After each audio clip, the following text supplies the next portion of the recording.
The southeastern part of the country is rich with cattle industry history and a group of hardworking individuals that work each and every day producing beef and representing our industry.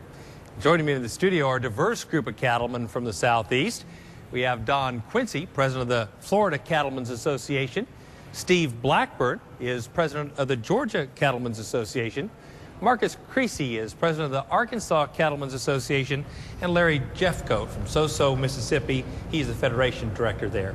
Gentlemen, thanks so much for taking some time to come see us on this show. Thank you. Thank you. Glad to be here. Well, let's first of all just start about the state of the industry in your respective states. I guess my first question is, tell me what's going on in your individual states. Let's start with you, Don. Did you get all your cows registered to vote in the primary tonight? I think we voted them all. Okay. We'll tell see me when what's they going count on in Florida. Well, it's been a great couple of years in Florida. I mean, cattle prices are at all-time highs. Yep. We raise calves. We're a cow-calf state, and we're just breaking records every day on the price of our cattle. Really are. So it's really been good. I mean, we've had some issues that we have to deal with, but primarily the cattle business in the state of Florida is great. We're trying to hold our cow herd together. Yeah. You know, when we hit the front page of the USA Money section the day before yesterday, was it yesterday? Yesterday, I believe. About the beef industry, you know that there is something going on in this industry. Steve, what would you say?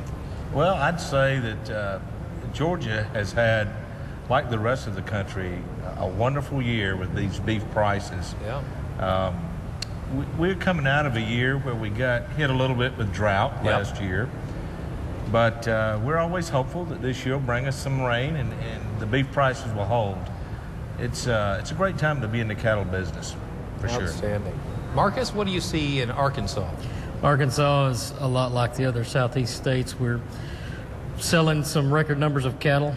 Prices are well. Producers are really reaping some rewards. We just are trying to hold our cattle herd together a lot. Are they like starting Don to keep is. heifers yet or not? Well, I was talking to a few of our auction markets just this last week to figure out where they stand, and a lot of them are still selling. Yeah. I mean, when you take a look at what heifers are selling for as processed versus going back to the farm, they're still getting record numbers. So it's hard to see them going back to the farm. But that's really where we want to be back in Arkansas, is getting those folks to hold back and start rebuilding that factory machine. So, Larry, where's Soso, Mississippi? That's a great name, first of all. We're 100 miles from the Mississippi Gulf Coast, 80 miles south of Jackson. Very good. And tell us about the beef industry there. Well, we had some drought this year.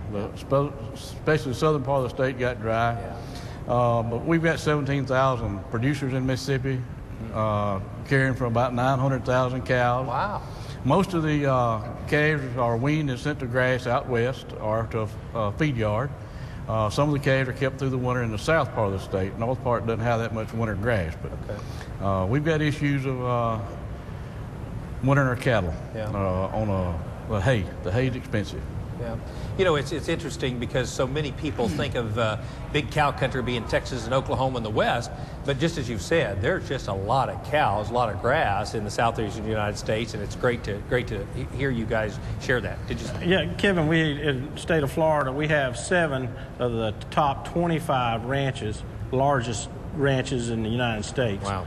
And people think about Florida, a lot of times they don't think about cattle. They maybe think about Mickey Mouse. But there's a lot of cattle in the state of Florida and a lot of big ranches in the state of Florida. We are a cow-calf state. That's a great point. Well, let's talk the other side of the equation. What are some of the challenges that you all are seeing? You mentioned drought. Is there anything else? Steve? Well, I guess to this issue, I would say that our biggest challenge right now is the barrier that our next generation has to getting into the cattle business. Return on profits is just now favorable enough that someone might be interested in entering the cattle industry. For a long time, return on investment hasn't been that well. So getting the next generation involved and giving them an opportunity to be in the cattle business, I think is a challenge, not just in the southeast, maybe across the country. But we're working at that. We're working very hard in the southeast. I know my counterparts here are to help our young producers come That's forward. a great perspective. Yeah. What else? What other challenges do you guys see? Regulatory, looking at some of the regulations that are being passed down. We're not fighting legislation so much as regulation anymore. For instance, back up in my part of the world, north central Arkansas, we've got an endangered species that has just popped up, and dealing with habitat and critical habitat. Some of the things that we're fighting seem to be coming from those folks who've been there a while. Sure. It's not the folks we elect into positions, but those folks that are in the regulatory part of the world. So it's difficult, and I'm sure those guys down in Florida are dealing with quite a bit of that too. One of the things that we've dealt with this past, actually, couple of years is the EPA kind of attacked us with a numeric nutrient criteria in the state of Florida, which was going to put a numeric number on the water bodies throughout the state of Florida, and it's going to be one number. Thank goodness for Cattlemen rose up, and including throughout the whole United States. NCBA stepped up with and helped us fight the legal battle there. We really appreciate that. That made a big dent in what happened. And we really got to a place to where now they're going to look at each water body individually, and it's going to, that numeric number is going to be based on the biology of each one of those water bodies. So it's as close to having a back to where it was as we possibly can. And without the help of the cattlemen throughout the United States and NCBA, we may not be here. That's a great point. It's been a real win for us. And we also had our state DEP that helped tremendously. That's great. Larry, I want to get back to you a minute. Think forward to 2012. You're representing the Federation here. I'd be interested to know, what are some of the priorities for the Federation in Mississippi for 2012? Well, we're working on the enhancement of our checkoff in Mississippi. We need a state checkoff. Yeah. The checkoff is proven value to the Cattlemen Association and the cattle industry, and we need to enhance that. We've lost the value of $1 over the last 25 years.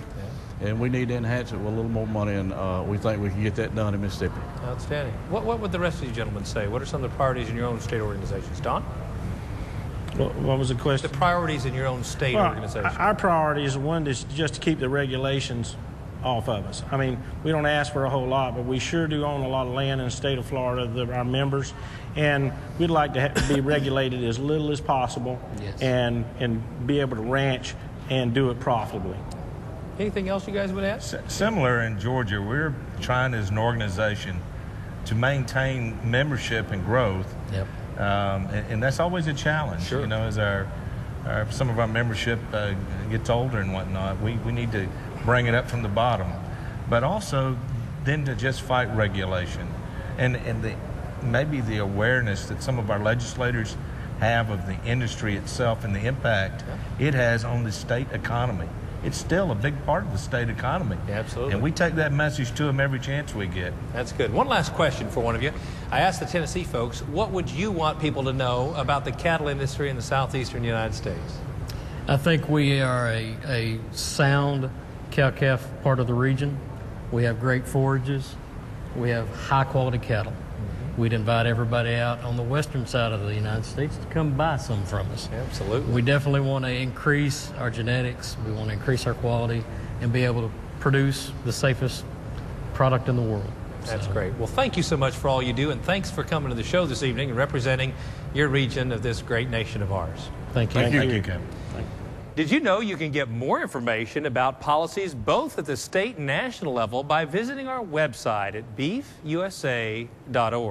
It's a great way to stay on top of what's happening in the beef industry each and every day.